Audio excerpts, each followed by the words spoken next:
ನಗರದ ಆಶಾಪುರ ರಸ್ತೆಯಲ್ಲಿರುವ ಮೆಟ್ರಿಕ್ ನಂತರದ ಬಾಲಕ ಬಾಲಕಿಯರ ವಸತಿ ನಿಲಯಕ್ಕೆ ಬುಧವಾರ ರಾತ್ರಿ 8 ಗಂಟೆಗೆ ಜಿಲ್ಲಾಧಿಕಾರಿಗಳಾದ ನಿತೀಶ್ ಕೆ ಅವರು ದಿಢೀರ್ ಭೇಟಿ ನೀಡಿ ಪರಿಶೀಲನೆ ಮಾಡಿದರು.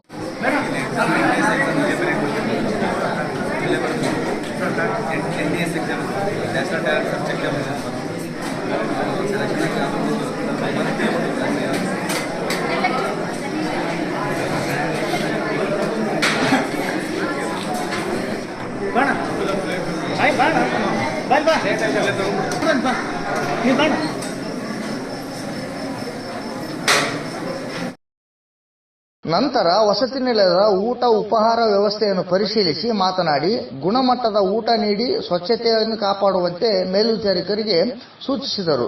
ವಸತಿ ನಿಲಯದ ಸ್ವಚ್ಛತೆಯನ್ನು ಕಾಪಾಡುವಂತೆ ಹೇಳಿದರು. ನಂತರ ಜಿಲ್ಲಾಧಿಕಾರಿಗಳು ವಿದ್ಯಾರ್ಥಿನಿಯರೊಂದಿಗೆ ಮಾತನಾಡುತ್ತಾ ಭೋಜನ ಸವಿದದ್ದು ವಿದ್ಯಾರ್ಥಿಗಳಿಗೂ ವಸತಿ ನಿಲಯದ ಸರ್ವರಿಗೂ ಖುಷಿ ತಂದಿತು. ಈ ಸಂದರ್ಭದಲ್ಲಿ ಅಪರ ಜಿಲ್ಲಾಧಿಕಾರಿಗಳಾದ ಡಾಕ್ಟರ್ ಕೆಆರ್ ದುರ್ಗೇಶ್, ಸಮಾಜ ಕಲ್ಯಾಣ ಇಲಾಖೆಯ ಉಪನಿರ್ದೇಶಕ ಮಹೇಶ್ ಪೋತೆದಾರ್, ಪ್ರಾಂಶುಪಾಲರಾದ ಕಲ್ಪನಾ ಬಿರಾದಾರ್, ನಿಲಯ ಪಾಲಕ ಉಲಿಗೆಪ್ಪ, ಸಹ ಶಿಕ್ಷಕರಾದ ಸಾಬುಗೌಡ, ಶಾಂತಮೂರ್ತಿ, ವೆಂಕಟೇಶ್, ಭೀಮೇಶ್, ಶಾಂತಲಾ, ನಾಗರತ್ನ, ರಮೇಶ್, ಸರ್ವಮಂಗಳ, ರೆಹಂ ಬೇಗಂ, ಈರಣ್ಣ, ಲೋಕೇಶ್ ಸೇರಿದಂತೆ ನೂರಾರು ವಿದ್ಯಾರ್ಥಿನಿಯರು ಉಪಸ್ಥಿತರಿದ್ದರು.